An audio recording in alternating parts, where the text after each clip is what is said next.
முதலாவதாக தமிழ்நாட்டிற்கும் தமிழினத்தின் வளர்ச்சிக்கும் மாபெரும் பங்காற்றியமைக்காக திரு எம் கிருஷ்ணசுவாமி அவர்களுக்கு தகைசால் தமிழர் விருது வழங்கி கௌரவிக்கிறார்கள் நம் மாண்புமிகு தமிழ்நாடு முதலமைச்சர் அவர்கள். 10 லட்சம் ரூபாய்க்கான காசோலையும் பாராட்டு சான்றும் வழங்கப்படுகிறது. தகைசால் தமிழர் award is presented to Thiru M Krishnasamy.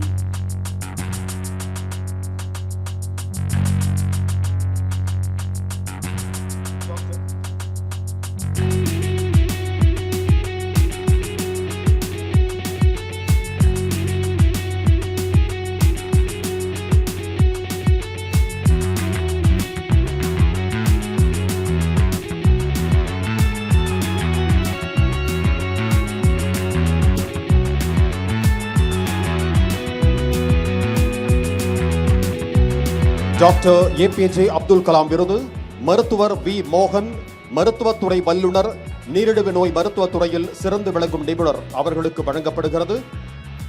அவர் சார்பாக அவரின் மகள் இவ்விருதினை பெற்றுக் கொள்கிறார்கள்.